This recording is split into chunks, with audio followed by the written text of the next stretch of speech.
Here we go. Hello, welcome to this episode of Bios and Bookmarks, powered by NGC and the Bocas Lit Fest. I'm Andre Bagoo.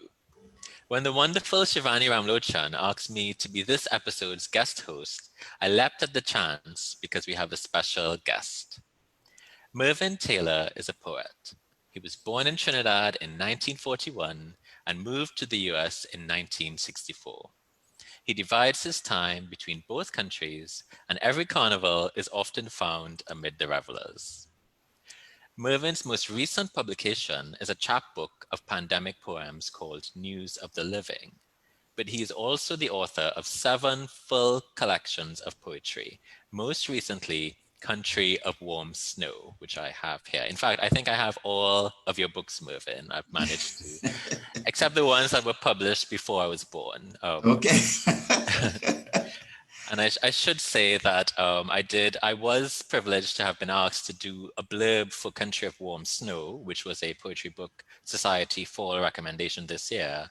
And when I wrote that blurb, I wrote, "Now these poems come to us, each a Fabergé egg, intricate, bejeweled, smuggled across the border, telling stories while keeping secrets, made of indestructible elements, yet prone to vanishing, until we realize each beautiful récit is a fiction grounded in truth, and Mervyn Taylor has, through heart-rending surfaces, shown us a globe profoundly without boundary."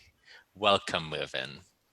Thank you, Andre. Thanks for that wonderful introduction. So the format of today's episode will be the usual bios and bookmarks format. Mervyn will read, and then we'll engage in a discussion, and we'll also be answering questions that you may have, members of the audience. So feel free to post those questions in the Facebook or YouTube chat boxes. Mervyn, before you begin with your actual reading, I just wanted to, I mentioned that you spend your time between Trinidad and Brooklyn, and that every year you're a staple, you're a regular for Carnival. Yeah. But this year, this year has been different. This so year, how is yeah. that affect? How did the pandemic affect your routine, and how did it affect you as a poet in terms of your normal writing process? Well, my normal writing process is not tied to any particular style or commitment, a daily commitment. I am more prompted by if a line comes and stays, then that line is what becomes the poem. And if an image comes, then that can be the poem. So I can pretty much function, I think, wherever I am. And I think somehow that being here this year, since January 8th, it was not expected, but it worked out just right, because for many years I've been saying, it's time for me to spend some more time home. I'm away. Every dream I have of the island is more and more potent, and in spite of what the news may say about crime and so on, my dreams always show, especially my hometown Belmont, in a really great light. So I was forced to discover it all over again. Like you said, the undiscovered country. Well, this is my newly discovered Belmont again. I have moved my way around, and gradually things came back, not as they were, but even with more light, I could see things, my neighbors, basically, I still have the same neighbors. Some have passed away. Being here, I have witnessed more than I would have expected. Yesterday, I attended a dear friend's funeral, and I was happy that I was here, you know what I mean, and not getting the news while abroad. So this has been a whole new thing. Gardening has become a big pastime for me, and also looking at things with new eyes.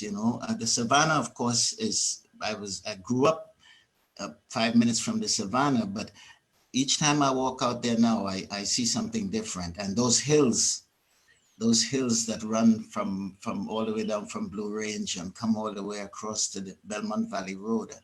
Every time I see them, there's a different story coming there. So yeah, so I think that had something to do with being here. And then the gift of waking up mornings through the pandemic. And I think sometimes, being scared chases you into writing, and I think my way of handling the nervousness of the pandemic was somehow to find poems that might answer. And so I found myself every morning having some kind of light. And each soiree, each turn I made in the city or elsewhere, I found something that gave me another poem. And so by the Yeah. time, yeah, that's Yeah, I how mean, it went. it's remarkable because I remember, you every year I would see you at Carnival and then you disappear.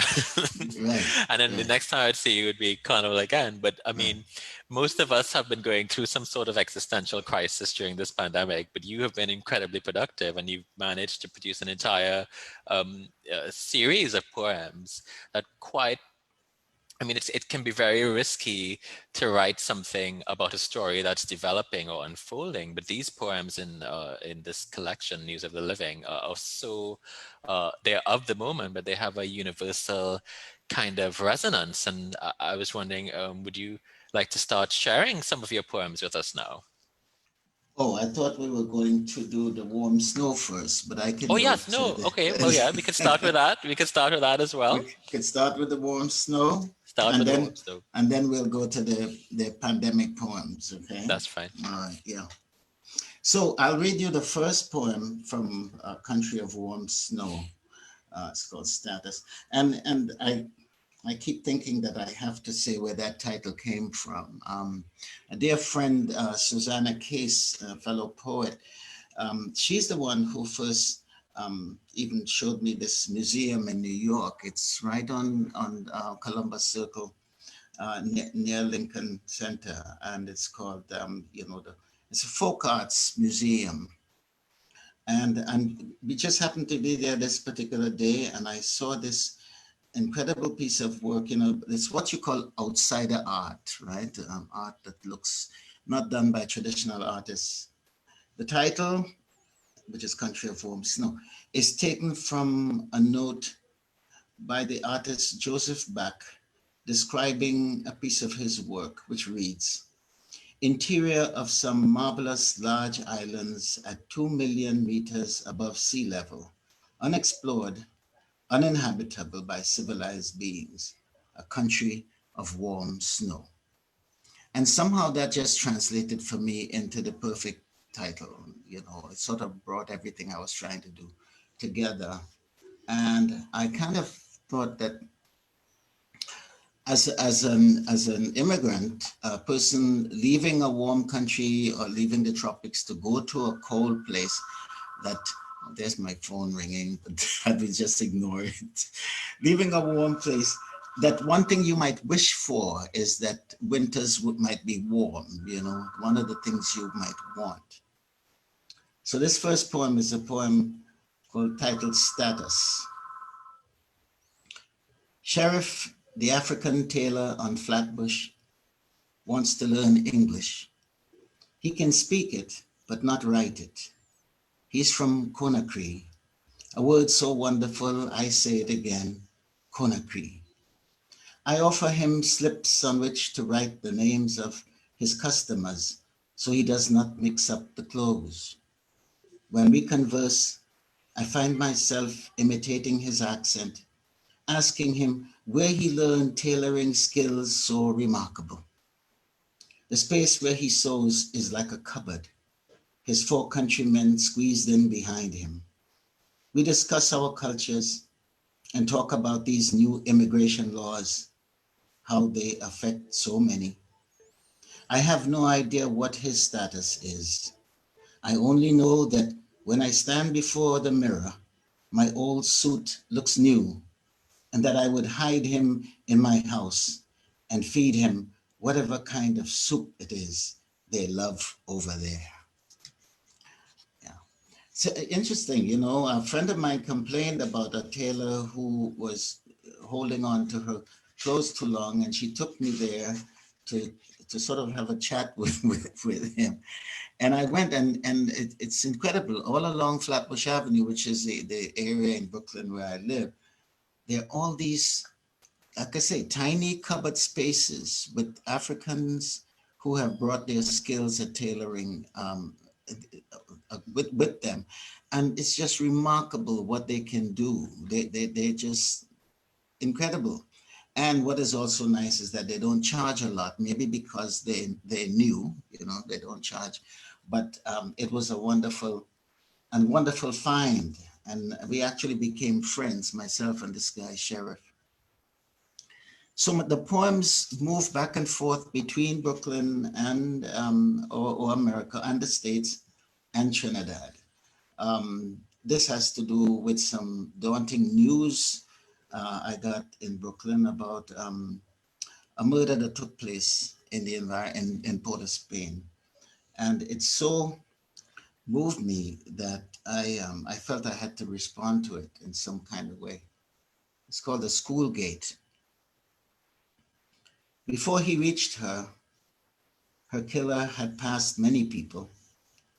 The fishmonger, whose blade was longer than his, the Muslim entering the mosque, turrets gleaming in the sunlight, a mother hurrying her kids off to school, the owners of an antique furniture shop where he'd found a rocker to match his chairs. At the school gate, he passed the children lined up, boy, girl, boy. She greeted them, unaware of his presence until she saw the fear in their eyes. And then, as they stood, mouths open, superhero lunchboxes dangling from their arms, the children witnessed his stabbing motion, while she never screamed, only pointed at the gate they should go in. Please, dear God, go in, go in. And again, news from home. This came from an article I read about a village in the east of Trinidad. And I just thought about how villages die or how towns die. And it also made me think about being away all these years, about how things change in the place that you leave. Of course, it cannot remain the same. And when you say go back home, then you're not going back to the same place. And it came to me, I thought, how many different towns would not be there when I came back finally, you know. And this was a village that ceased to exist after a while. So the poem is called The Last Villager. No one knows what's inside old Isidore's grip. He's not sure either, being blind and forgetful. He thinks there's a picture of Rosanne La Rosa, the day she helped him put the cross up on the church, the light fading fast, so he had to climb down the ladder in the dark. When the malaria epidemic came, it took half the people in the village, Rosa with them, filling the cemetery near the spring that flowed cold and clear, while plantain overgrew the hillsides and soursop rotted in the gardens. Isidore and his mother were last to leave. Manantoa, that village, by now has all but disappeared. The way back is a hidden path, the sign pointing to nothing but bush. They say that parakeets in the trees still mimic the priest's sonorous sermons, the woodpeckers, the hammering on the cross. In the suitcase are the tools with which he fashioned the crucifix out of balata wood when Rosa tried hard not to laugh, but did every time he missed, hitting his finger. That is the village that's gone. And while I've been here in Trinidad, another place has shrunk from about 250 people down to about maybe 45 or 50. That's another village. And it makes me wonder how these places could be saved or might be saved, you know. Okay, so I'll do one more in this group. This is Nation Talk, which was written in memory of Kamau Brathwaite, who passed away, I think last year or the year before, I'm not sure. But I remember this line from a poem of his, and I wish I could find the title of that poem so I could read it again, the whole thing, but the line I remember is this in the opening verse. It says, "You just thank God your bubby is still big." Kamau Brathwaite. You mentioned bubbies, but no woman could say you insulted them or made them shame, unless they were already ashamed of themselves, of their mother and father. No one could say you made them feel abandoned, that you saw them crying and passed them straight, or didn't take bread from your mouth and give them.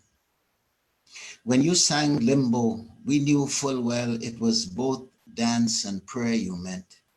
The face passing an inch below the fiery bar, legs trembling as we came back up. And when you saw those heads bob like coconuts in the Caribbean Sea, separated from bodies, we knew not to run, but to wait till the tide brought them back to us. Kamau Brathwaite. Well, thank you, Mervyn, for sharing this work with us today. And perhaps my first question could come straight from that poem. I mean, Brathwaite, he died earlier this year. I know it seems like so long. It seems like seems like it may have been last year, but it was in February. And I was wondering if you could tell us about the story, your own story, in terms of your interaction with him, because he actually did a blurb for one of your books, didn't he? Yeah, this is when he was still teaching or in service at NYU. And I had just completed that book, Gone Away. And I was thinking about who I could ask. It's funny, these names are so big that you kind of wonder about approaching them to write a blurb and so on. But he was quite accommodating, I texted him and he said, of course, And actually what the blurb turned out to be is a letter that he wrote in response to my request. It was a letter. And rather than look for more blurbs, what the publisher did, Junction Press at the time, what they did was use the entire letter as the blurb on the back of Gone Away. So, and when I launched the book again in the village, he was gracious enough to be there. And he's quite a person, Kamau was, in addition to his scholarship and his writing, so we can talk. It's just amazing. There are some people who can say things and be offensive, and of course, in these days of political correctness, to talk to women about, or to mention women in terms of their bubbies being big, it might be offensive to some, but Kamau could put that line in there and it sounded absolutely holy in terms of the rest of the poem and what he was describing. One of the things he does say about your poetry, he says, of all our poets, and this is in the blurb that he wrote for you, you are the most of the diaspora. And I was wondering, do you see yourself in that type of vein, straddling all these different worlds? I'm not sure what he meant by I was the most in the diaspora, but I guess he meant, well, something akin to what you said, right? About the erasure of borders, about being able to cross from one area into another, almost like a willing migrant kind of, and to be able to see all parts of the experience, again, like to see the African on Flatbush Avenue, or to see the Haitian who would tell me to mind my business in the supermarket, but to constantly be aware of these winds that blow from this area to that area, and how we go and we return back and forth, and after a while, you should hear people in New York say, oh, I can't wait to go back in my house in Toko, and then of course after 3 months they say, oh, I have to get back to Church Avenue. I gotta go see what's in Bobby's. So it's almost like this double life that's lived, Yeah. And I mean, another one of the poems that you read just now, The School Gate, it made me wonder a bit about your process as well. I mean, a lot of your poems, they are stories, or they engage very topical news, things that have happened or things that are going on right now that you're moved by. And I was wondering, where do your poems come from? What is your process, for want of a better word? Yeah. I think this, again, going back to what Kamau said, I think I somehow try to live other lives, in some way, and it's strange, but what that crime, what that murder actually brought back to me was an experience. I think I mentioned this to you, that I like going down Charlotte Street, because the balance that you get, the rhythms that you get, and the voices that you get, you don't really get anywhere. You don't get them on Henry Street, and you don't get them on Frederick Street. You get them on Charlotte Street. That's where you get. I think about Sparrow, right? And he says, darling, I can't remain in New York again. I got to go back for Juve, darling. Pick me up Ash Wednesday morning, Charlotte Street, where the boys just meet. Wabbing and grog and pan beating fine, all that way on my mind. Now that's poetry. It doesn't get better than that. So Charlotte Street, the rhythms and the echoes and the cries. And I remember what fits into that poem, which is a line in the poem about the woman hurrying her children home from school. I remember being on Prince Street, where I get the fish there. So it all ties together, get fish. And I remember seeing this woman, an elderly woman, like a grandmother, holding the hands of these two children, really primary school, small kids. They look like about 6 or 7. And she was just cutting her way through the crowd, like heading towards the planning, heading towards Nelson and heading towards George and heading towards Duncan with these children. And it was about maybe not very late, maybe about 2 o'clock in the afternoon. But we had just had all kinds of reports about shootings and so on in the area, and shootings on Nelson Street, and shootings in East Rye River. And I could see on her face the intensity with which she was taking those children home. The whole thing was, she knew she's not moving. She can't leave where she's living. She can't take them to a safe place. She can't take them to St. Anne's or someplace, but she's dealing with where she is, and she's holding these children, and she's determined she's going to keep them safe no matter what. So this is part of what, when in that poem, when I talk about the school gate, I'm not just concerned about the bloodshed, but I'm concerned about the reaction of people trying to live their daily lives in the midst of terror, in the midst of anything that is happening, and determined to take care of these little ones no matter what. I think she would have, if there were a gunman around, I think she would have attacked him. She was taking care of them, and all the other rhythms, right? I think one of the poems that was in the book, and then I took it out at the last minute, was a poem about one of these vendors, and I just love what they say. I love to hear them say, "Hey, lover, what you getting today?" They say lover like it's incredible, right? So you go just to hear that. But I remember this particular day, her cry, and if you remember, was it Melody who sang Street Cries in this City about vendors and what they say, right?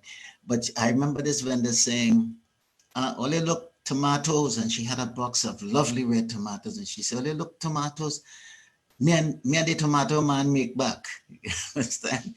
And that was a poem in there, and I reluctantly took it out because during the pandemic period, I wrote something else, and I felt that should go in, and that's how that went. Yeah. So then, would you agree with the poet Roger Robinson when he described poems as empathy machines? Is that something that you're looking to do in your work? Yeah, yeah, empathy and well, also revealing machines, right? I mean, I'd like to think that I am able somehow to sort things out to the point where I kind of understand, even without being told by the character, what that character might be experiencing or going through. And not just by guesswork, but by also considering other lives and my own life as to what may have caused a certain thing to happen or caused them to react in a certain way, you know. So, I mean, and again, talking about your life, perhaps you could talk about influences, because one of the notable aspects I think about your work is how it not only does it straddle so many different divides in terms of the stories you tell, but you're in Trinidad, you're in the US, but you're also published in the UK, and your literary interests, and it's evident within when you read the poems, and you dedicate a lot of your poems to various figures like Robert Hass. And Mhm. so, do you see yourself as engaged in, for instance, an kind of a Anglo-American kind of literary tradition, or are you a Caribbean poet, or are you um, somehow tied to a British tradition? How do you see yourself? Well, I try my best to avoid boxes or canons. I mean, I am just a citizen of the world, right? I think, and poem, when I'm writing, I don't think I think consciously about tradition. So I think in an academic way about where does this fit in, I simply try to find the thread from poem to poem or from poet to poet, what has put me here, what makes me think of this, So if I'm in the States, I'm thinking about what I've heard that amongst the poetry. When I went when I first went to Howard University, I was lucky enough to encounter people like Sterling Brown, who's one of the great folk poets, right? And I was just mesmerized. Again, it's just like the street cries in Port of Spain, just like the language of Charlotte Street.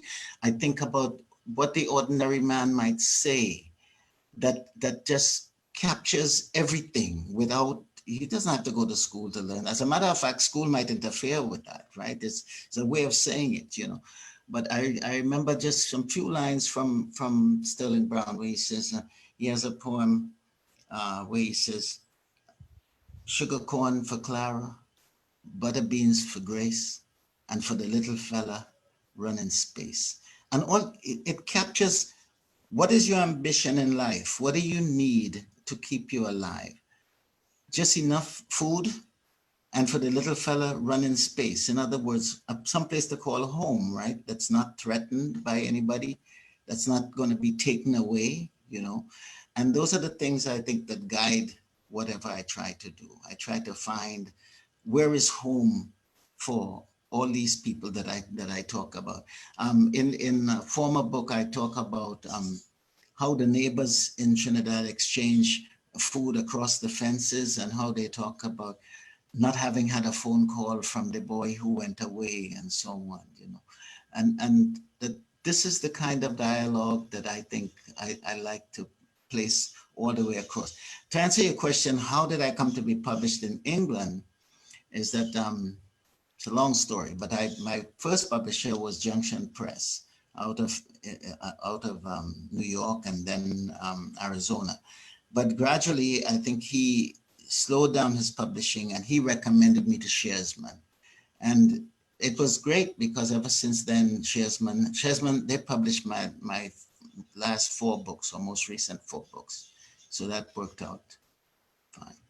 Oh, wow. I mean, so as part of its celebration for its 10th anniversary this year, the NGC Bocas Lit Fest has been compiling a list of 100 Caribbean books that made us. And so I'm wondering, are there any books that you think should be on the list? Um, you mean like novels or poetry?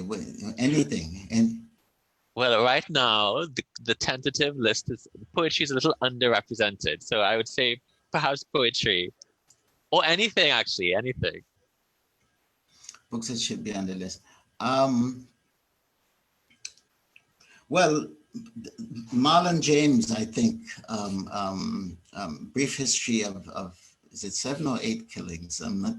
I don't remember, but that certainly should be read. You know, it's a bit of a tome. I think that book has a few fans. Yeah, that one, and maybe some lesser known ones. What did I read recently? Something. One of the books They're that is not coming. actually on the list, I think right now is I think it's Derek Walcott's Omeros. And you have a story in which you actually were taught by Walcott, and he gave you a blurb actually, and I can actually read. He said your work. He said Taylor's is a quiet voice. His poems possess an admirable degree of subtlety and a tone that keeps him separate and unique. Tell us about how you met him. I met Derek, I think I met him sometime earlier on before I even left Trinidad briefly, but I met him, I met him when I was attending a workshop, a John Killen's workshop at Columbia. He sat in one night and the workshop. And he was telling the young people there, you know, it was the height of the whole Black Power movement and so on. And he was trying to tell them, listen, when you write, don't try to concentrate so much on the idea of Blackness, you know, just write from your heart.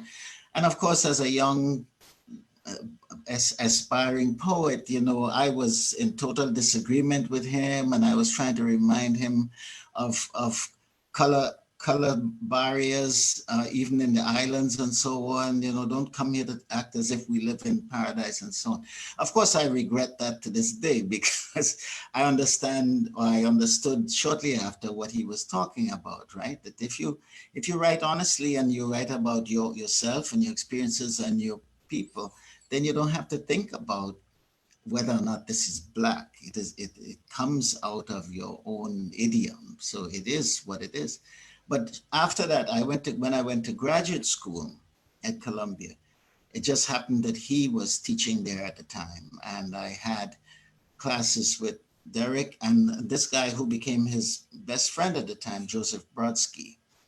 And so I had these two great, and also for one term, Amiri Baraka, formerly Leroy Jones, was there. So I had these great teachers at the time. You know, Derek is a bit of a taskmaster. You know, he's not easy.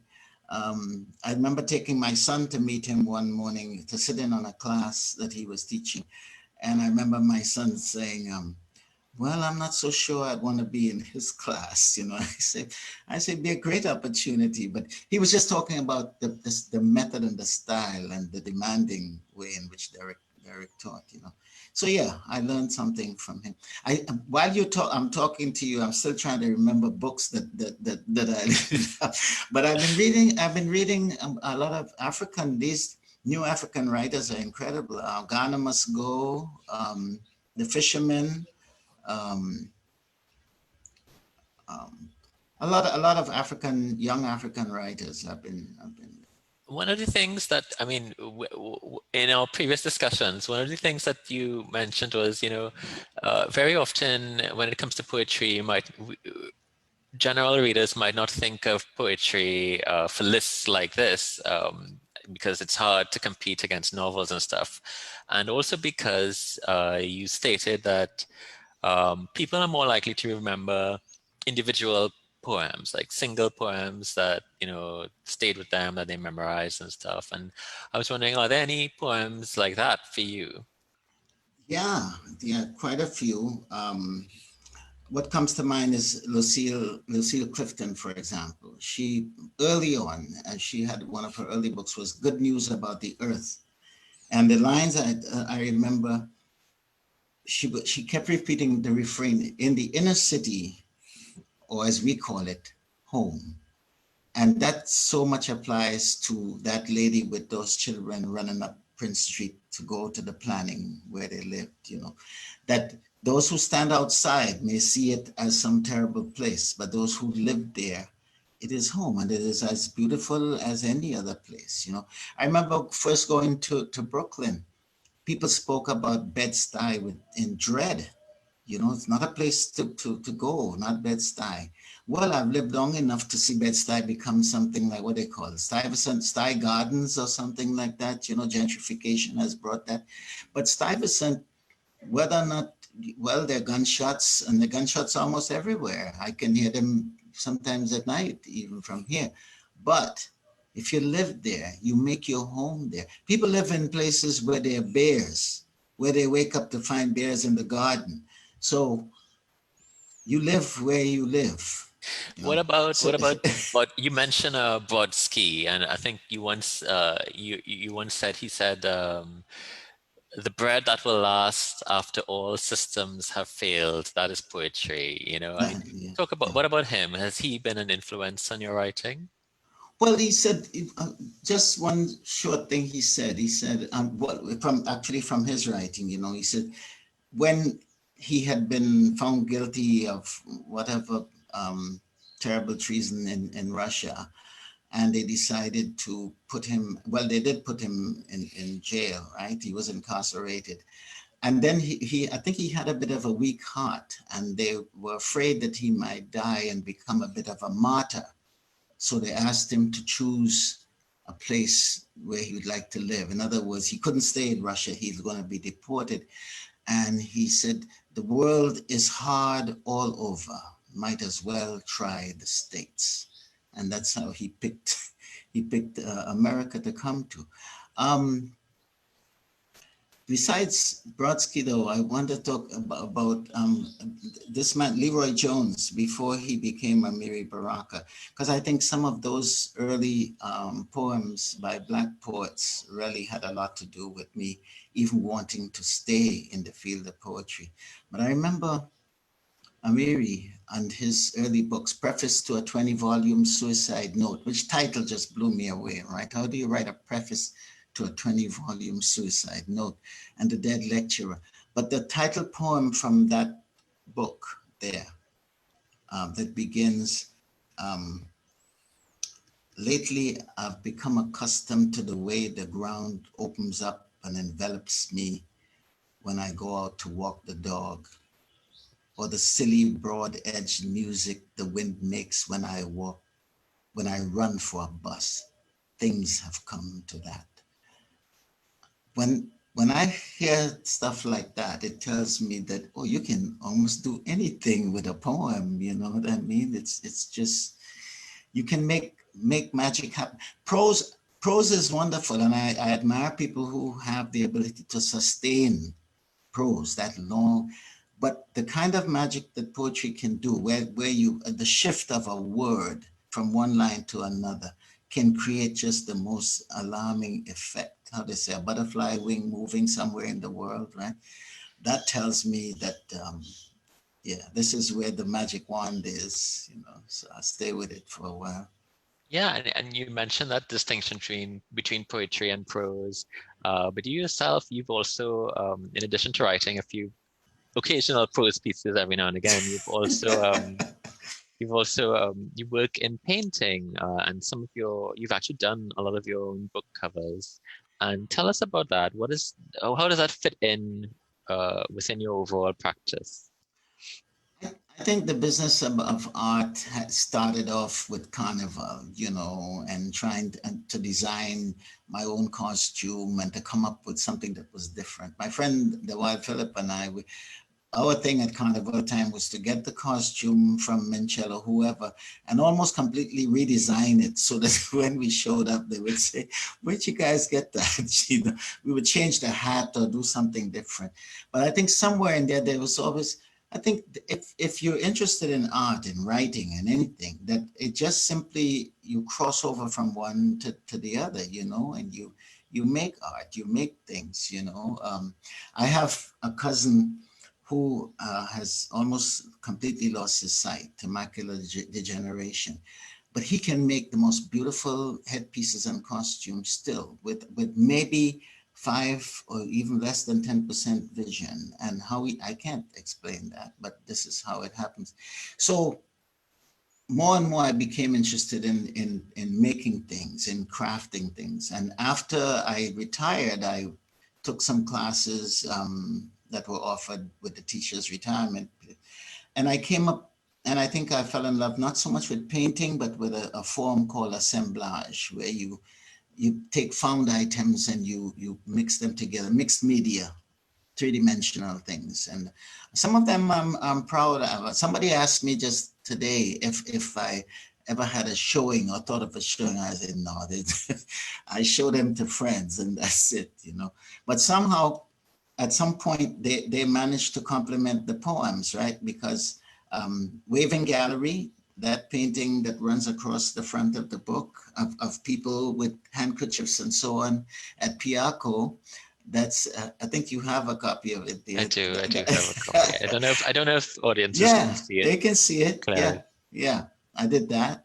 And then the cover of News of the Living is actually a piece I did, sort of macabre looking, but it's from a few years ago.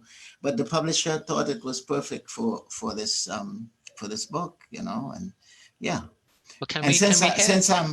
Sorry, go ahead. You No, want to hear some? Go ahead. I was actually going to invite you to read more from. Is it from News of the Living? News of the Living. Okay. Yeah. All right.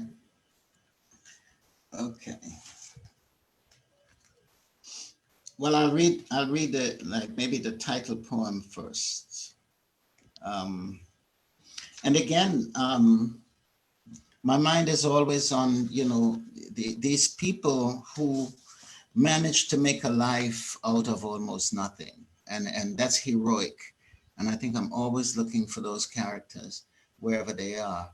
And people who, they're not born with gold or silver spoons, but somehow they manage to eke a living. And also what I admire more than anything is their ability to teach us something about happiness. That poverty doesn't necessarily mean unhappiness, you know, that these people, in spite of whatever their conditions, they're able to, I'm going back to Lucille Clifton again, you know, and in that poem about Good News About the Earth, she says, and Uncle Brad's hit the number and the lights is back on and we're in the kitchen and there's good times. Oh, children, think about the good times, you know. And why are they so happy? Uncle Brad's hit the number. So this is News of the Living, and it's for a friend named Lita, who's managed to make something out of nothing. Where is Lita, that I may greet and hug her, her arms, her face white with flour?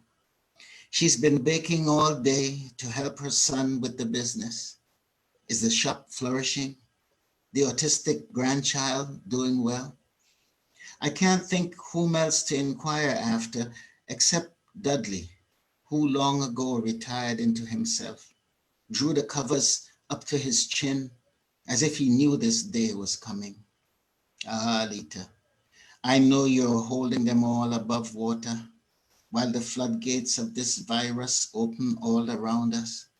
You'll convert your house into boat, kitchen into galley, beds into rafts, blowing into the sails till your air runs out, and then fanning with your apron, fanning. My dear friend, Lita, let's see what else I can share with you here. Oh, Day of the Virus.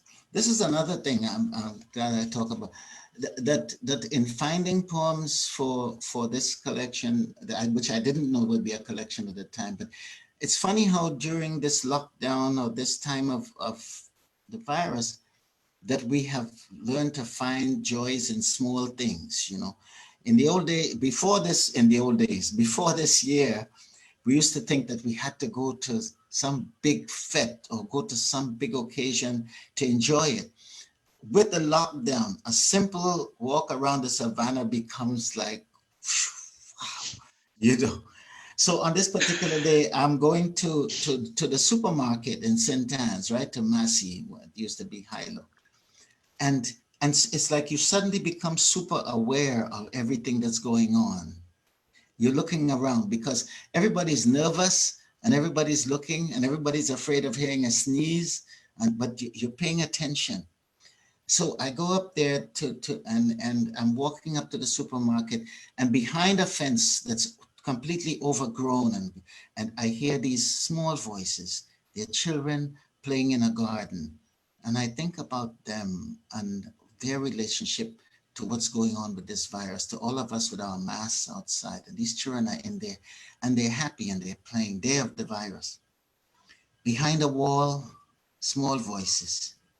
Children play unseen in an overgrown garden, paving stones leading to a closed gate. They remind me that this curfew is temporary. They're safe from the madman who walks into the grocery shouting the things that are on his list. Bread, Vienna sausage, his mother fixed before she passed. The wall around the garden is high. Their game is magical.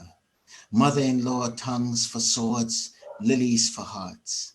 They swash and buckle, have tea under an almond's broad leaves. Sheltered from the disease now plaguing the world, they sip using adult words like devastation. So maybe one more from here. How are we doing for time, Andre? You were doing well. We're doing good. All right, good.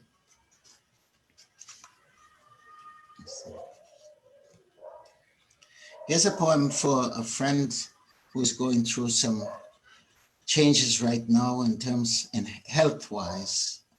And I was thinking that after all of this big battle with the virus, that we still have to fight our small wars for keep. After this battle with COVID-19, we must fight smaller wars. Walk with the cancer patient to chemo appointments. Go to the dialysis room where we witness the weekly transfer of blood. Come with hearts broken when we ask Black men who shoot each other, do you not see ghosts swinging from trees? And when our friend goes out on these city streets in his bathrobe, we're the ones to bring him home amid the protests and profiling, who must stay among the imaginary guests in his room till morning when he feels free to breathe again. When the audience is just paying glowing tribute to you, we have a tribute from Indran, who says, Mervyn Taylor is a master of the intimate moment, the unspoken glance, the silence between words, but at the same time he can dazzle the reader with an epic sweep, as in his masterpiece, The Center of the World. A rare and much appreciated talent, Mervyn Taylor. Oh, Esquire, poet to the trade. Esquire. I've turned lawyer now, Esquire. Yeah. And we also have some questions, and we have a question from Susanna Case. Okay. Susanna is just following up on that question about process, and she's asking, do you think the much longer time that you've now spent in Trinidad during the pandemic will affect the content of your poems going forward? Absolutely. Absolutely. Again, it's being reunited with a language, of course, I live in a Trinidad community in Brooklyn, but there's nothing like being here that reminds how eloquent a few words are. It makes me remember all kinds of weird stuff. I remember there's a guy selling super glue on Frederick Street, and he's walking up and down this half Indian guy, and he says, yeah, it sticks, wood, plastic, any damn thing. And I thought any damn thing was just correct, right? It doesn't seem so funny now, but imagine the vendor who walks with that cry, right? And it doesn't matter if he's selling or not, he's having a good time. Sticks, wood, plastic, any damn thing. I think it's so interesting because normally the dynamic is, you have to leave a place in order to fully see it, you know, and so it tends to be when you leave Trinidad, maybe Trinidad becomes clearer. And in a sense, you've left Trinidad a long time now, but yet all of the characters that live so vividly within your poems, they are it is as if you are still here, you know. And so it's kind of the inverse. It's interesting now, I think, to see you're now almost rooted here, and Mhm. you're writing in a way that it's still rooted in Trinidad, but it's also open to a global perspective because, of course, this is the global pandemic. Um, Absolutely. you know, so I was also wondering about your work with musicians. Can you tell us about that? You've collaborated a lot on some albums. Well, not a lot because, and I've been resistant to it, you know, because some people do very well performing with other with musicians. I kind of pull away from it because to me, poetry involves all of the instruments in the poem itself. And so to add more to it, it just seems like gilding the lily, you know. But I'm tempted, I was tempted because Happy Williams is family, close friend, to see how that would work. And we actually collaborated on This is this your CD, Road Claire? Road Clear, yeah, with David Williams, is John Buddy's son. And we did, and I really like how it turned out. And we've been threatening for many years to do another, but at some point, but you know, there's no excuse not to do it because it doesn't even matter if he's in New York and I'm here. It's all these things are made possible now through virtual, right? We can collaborate. But yeah, that was that was a good opportunity for us. But going back to what Do you think, Susan, mhm. yeah, because you were saying, you know, the poem it already has all the instruments. So so is that how you see a poem? Is this musical kind of composition? Yeah, that it's there, you know, that all the voices are in it, you know. And one of the things, you know, and Walcott said something about poetry being the big lie, the great lie. In other words, that you can create a crescendo wherever you want it in there, you know, like yesterday I wrote something for my departed friend, and I could stop the reminiscing where I wanted to because I was going back, and I could stop it and say, never mind, as if I were actually in conversation with him, you know. And those are tricks of the trade, right? But they're not consciously done as tricks, but they come to you in the process of writing. These words arrive on their own, you know, but they just, you hear them before you put them down, you kind of hear them. And I think that's what the music is.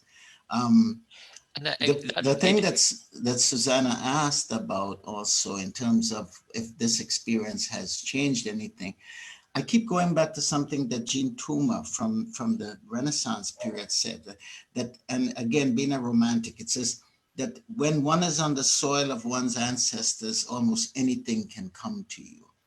And what I have found here, and I don't know how it happens, but what I have found here is that the poems that I've written since I've been here have come through a bit more clearly and a bit more formed than they have in a long time elsewhere. That like I said, with these epidemic poems, I woke up with them on my mind. I came home after the excursion hearing the children in the yard, and I wrote it as soon as I got back to the house, you know. So I'm saying there's something here, and I don't want to make it into something mystical, but there's some. And one of the poems in Warm Snow, Spirit Animal, actually I wrote waking up thinking I'm sleeping in the same room where my father died. And that's a poem. Maybe I'll read that one at some point if we have a minute.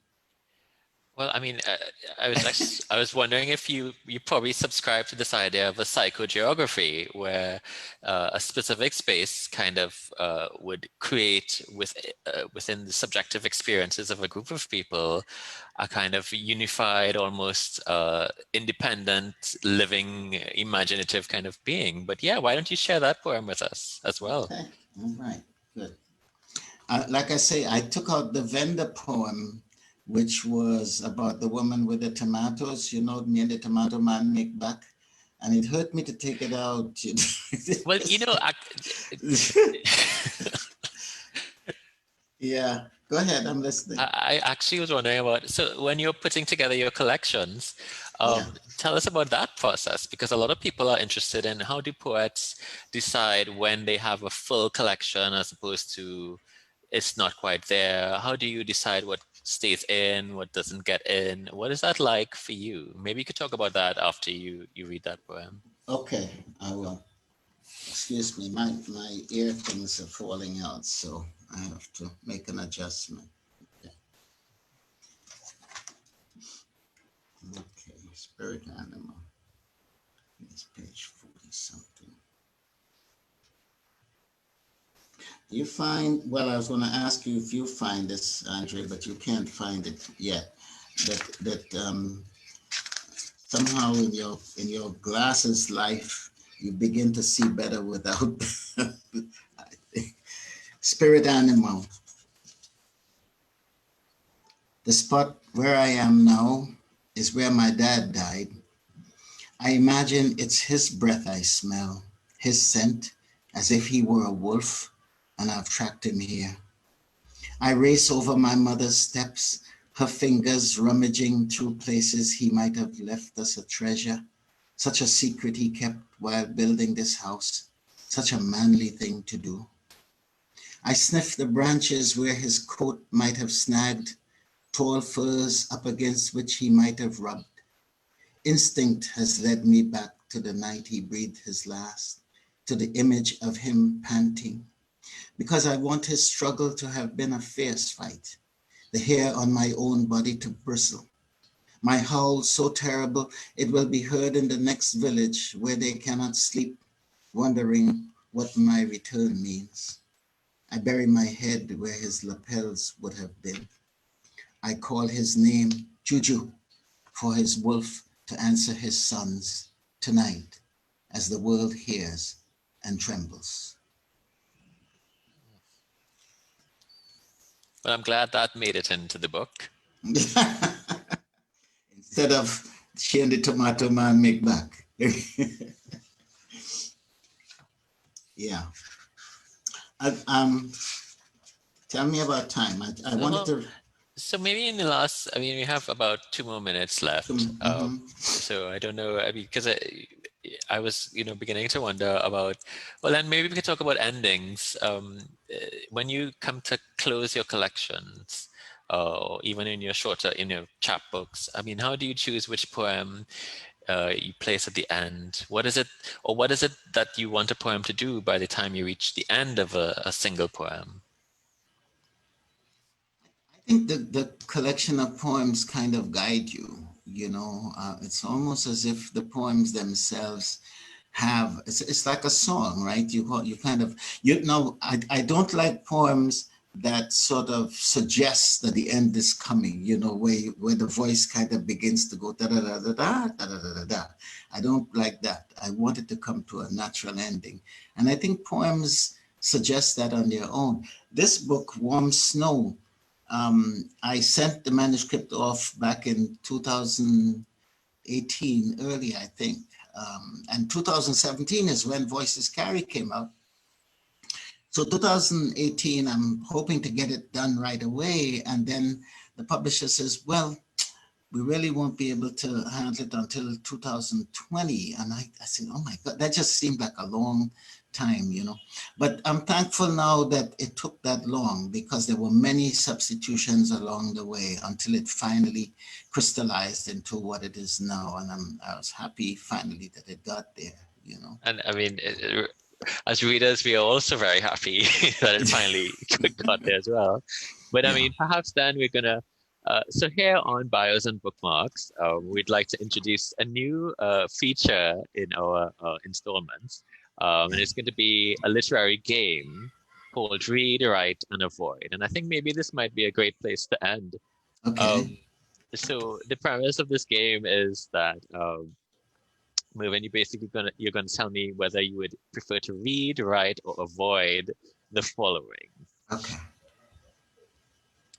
There are so many characters that you've brought to life in just a few lines in your poems.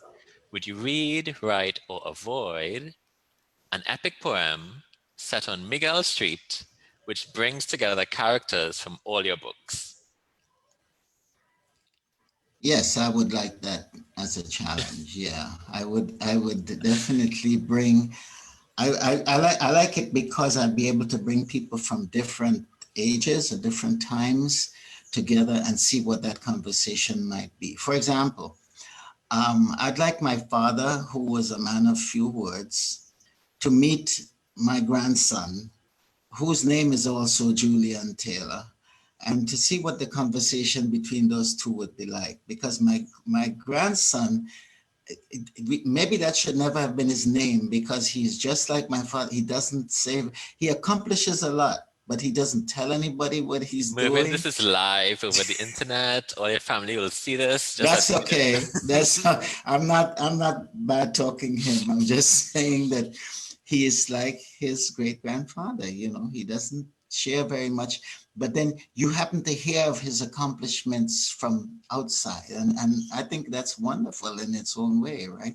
So who else might I bring around? I can bring around Fatisha, whose name is also in this book, who was a member of a poetry group we had, and who just performed poetry in the most stunning way. She never read it, she did it all from memory, and these were long poems, and she just had some of the greatest lines ever in there. And I'd like Fatisha to come around and teach some of us how she did what she did. So yeah, we could combine all these elements here and I'd like to bring some of the former bad boys out of Belmont to see how they could instruct young people today in what it means to be a bad man, and in terms of protecting your community. So Mervyn, it sounds very much that you are going to write that epic poem, and I'm looking forward to that and for that episode of Bios and Bookmarks. Thank you, So Andre. on that note, on behalf of everyone here at the NGC Bios and Bookmarks, goodbye. Thank you so much. Thanks to Bocas.